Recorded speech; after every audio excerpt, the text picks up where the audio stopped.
Greetings, fanboys and fangirls. Jared here with another video review from Fanboys Forever. Today we're going to be doing a review of the brand new Mattel Creations Lady Slither figure. Now this figure is one that I've been really curious about for quite a while because it captures a character that had only really been a concept. Of course, Lady Slither was first glimpsed in a lot of the Masters of the Universe Classics lore, and since then she's been a character that people have really been fascinated by.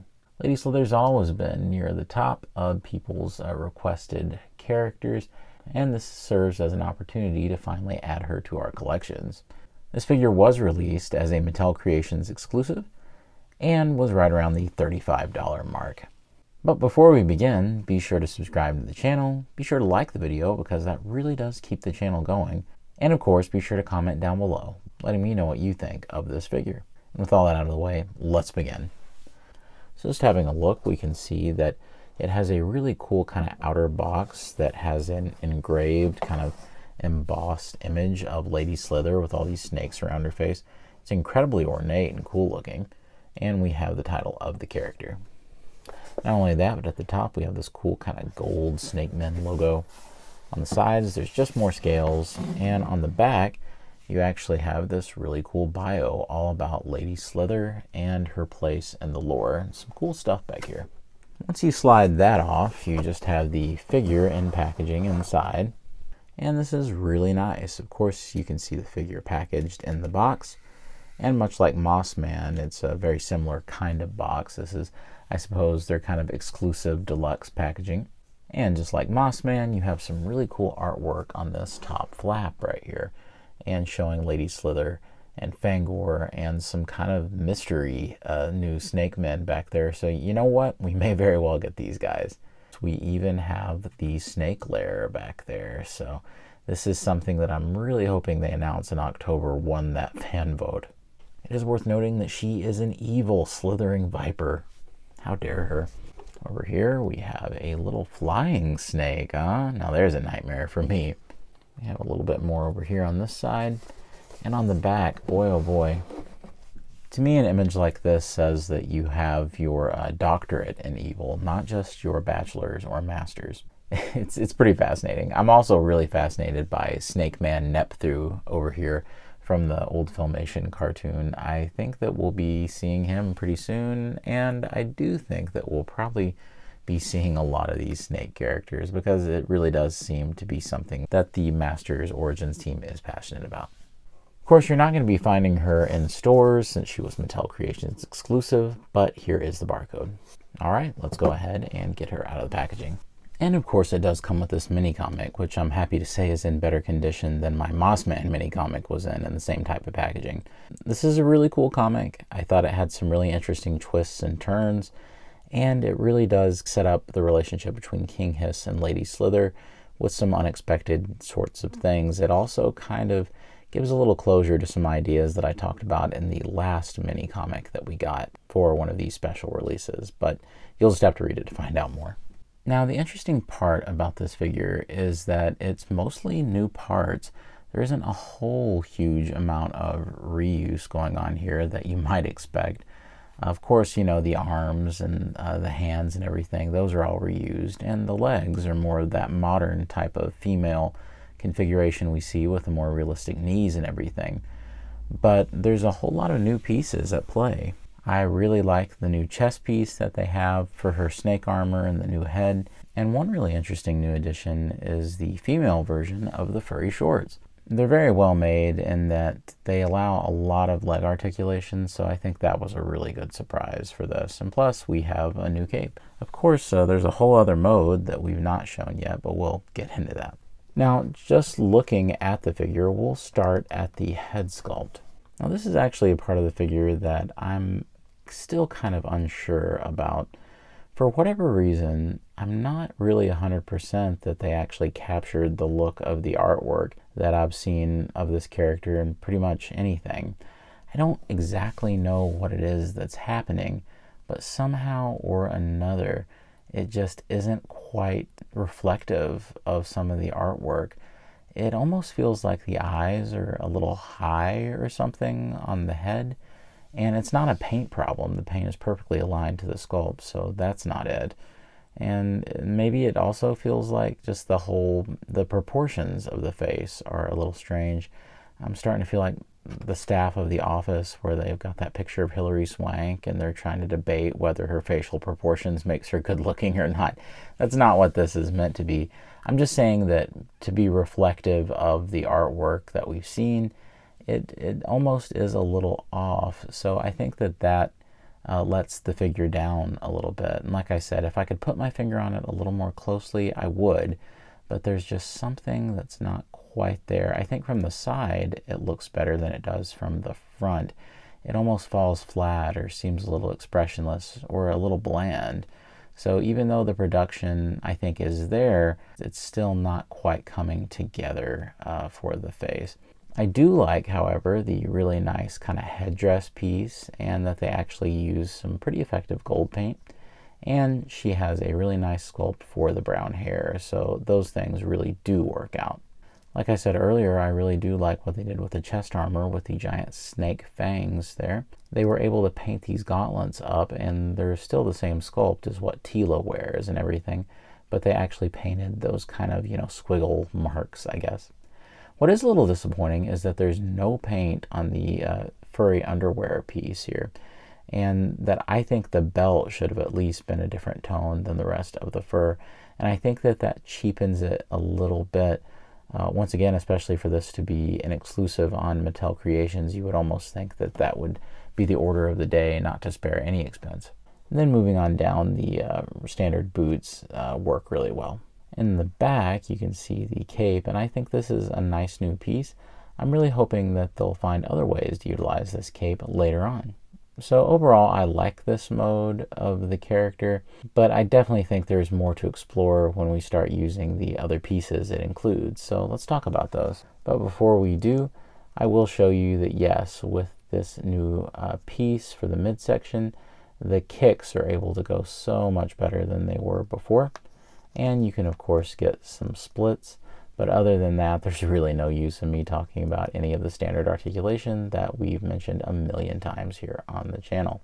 The alternate piece that you get is this entire articulated snake body, which I hope that they really leverage and use quite a bit. It's just a really cool piece, especially because it has these ball joints that are kind of segmented and you can get lots of range. I'm really curious to see how the figure looks on this, and it even includes a belt piece right here that acts as kind of a segue between this and the rest of the body, and it also keeps this modular enough to use in a variety of ways for your other Snake Men figures. Of course, we take Lady Slither and we just bisect her right there. The next step is to take the tail piece and to plug in the belt. However, believe it or not, it's at this point in the review that I've realized that, well, this doesn't have the connector piece on the top that it should, and it was left out during production, meaning that there is no way to connect Lady Slither. This is really disappointing and kind of makes me think, okay, why did I even start filming the review? Because now it's just kind of void, because this was the way I was going to keep her. Without that piece, the figure becomes pretty well completely defective without the connector at the top. So a really big disappointment, and a true example live on camera of just the kinds of silly things that can happen with poor quality control. This is especially concerning considering that we're supposed to see the line transition to pretty much being, at least for the original characters from the 80s and deluxe characters, that it's supposed to transition just to being Mattel Creations exclusive. But when you don't have the ability to pick this stuff out on the store shelf and see defects like this, it really erodes confidence that a system like this could even work very well, when so far we're not having much luck. Of course, I'm going to be getting in touch with Mattel Creations to see if they can provide me with a replacement piece, but I have a bad feeling that maybe they're just going to tell me that they're out of these, and then I'll just be out of luck. And here we are 3 months later. This has been quite a journey, because over 3 months ago is when I attempted to first start filming this review, the part you just saw, And finally, there has been a resolution for this figure. But unfortunately, my words were sort of prophetic when I said that I had a bad feeling that things wouldn't go well with the replacement process. And go well, they did not. As a matter of fact, the Mattel Creations people, I'm not sure exactly what happened, but they claimed they were sending me a replacement. And then for 3 months, we went back and forth, and I kept asking for updates, and they said just give it a little longer. And they said that it was shown in the warehouse with them getting the replacement. My guess is that they were completely out of these things and didn't even have any replacement stock. And there was some kind of miscommunication, and the customer service rep just couldn't see that on the computer.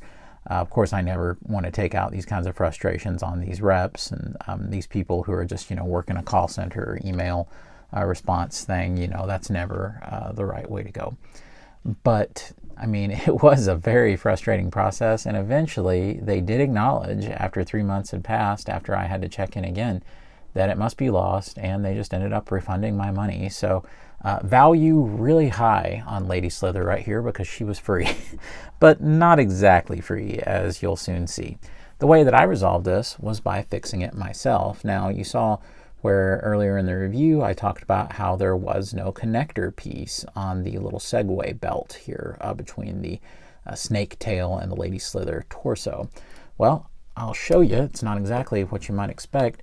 It does have a connector piece now, but as you can see, it's definitely not the connector piece that it was supposed to have come with. This is a donor connector piece from a regular Sorceress figure from Origins. And just for reference, I did choose the Sorceress because she is so readily available, so I can just go get, a new one pretty easy, pretty cheap, locally, and won't have to worry about that. So that is definitely why she was the donor female figure. The others are harder to find.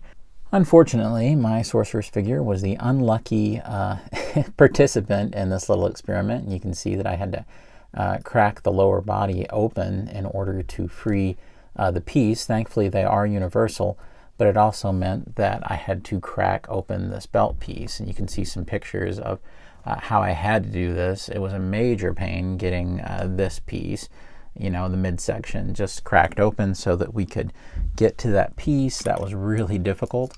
It wasn't quite as difficult cracking the belt piece, but you can see here that you just slotted that piece on the inside. Once you glue it back with the little posts, which, I was trying not to break. I broke one off. It's not so bad. It looks a little rough up here, but this is the part you'll never see. On the sides, it was okay. I think I'm just going to have to live with it like this. Thankfully, it's tough enough to where I can still unplug it and it still holds together. And it looks, slightly rough at the bottom here too. But once again, these are neither one the spots where you will actually see. So I figured that it was okay to be a little rough on those.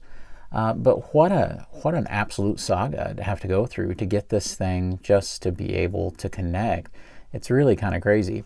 Once it's on there though, of course, it's pretty obvious, I think, just by how dynamic it looks this way, that this does improve the figure quite a bit. The legs that it comes with are a good feature, but I haven't a clue why anybody would actually, display the figure like that. You'll definitely want her to be in this more outrageous, globulous, like, G.I. Joe reference, state right here, because it's just so much more fun. It's just a lot crazier looking. It's just a really crazy quality problem to have. I still can't help but, not really be able to suggest this figure because of such an insane quality problem. But I mean, there it is, 3 months later, gave up on an actual replacement piece, had to replace it myself. Other than that, she comes with this little dagger and her snake staff, and that kind of does it for accessories, of course with her alternate legs, but I doubt I'll really be using those much anymore. This is a really fun figure once you have the tail on there, and if you got one that actually, was assembled correctly, I'm sure that it is great. But because I didn't, I have to say, buyer beware. This does not make me very confident about the whole Mattel Creations quality control and production process. This makes me worry that now that they're transitioning all the original characters or the original toy line characters to Mattel Creations, that there's going to be more and more problems like this. And you know, this should have never happened with this review, and it's been an insane process, and none of it worked out right. But I guess that only leaves me now to say, buyer beware. You know, if you're trying to get one of these, look closely. You can see that this shot in the package here, and you can easily tell that it was like that before I ever opened it, and it was not just floating around in there. And the belt piece that she has was sonic welded together like that. I actually had to, you know, crack it till it popped, you know, to pry it open. So it was a big process. If you are buying one of these, make sure, and of course, you know, you'd have to get it in the secondary market, make sure that you see pictures of it in the package and that you can see that peg coming from the belt adapter piece. All right, guys, well, that'll do it for this look at Lady Slither. Thank you for your patience, because this has been a long one coming, and hopefully you can tell me in the comments below if you've had any bizarre quality control problems, or maybe even one like this with Lady Slither herself, or if I can help you in any way when it comes to fixing yours. If you've had a similar issue, or if you need advice about something, you know, feel free to ask me in the comments below. I'll try to get back to you. All right, guys, take care. God bless. Fanboy out.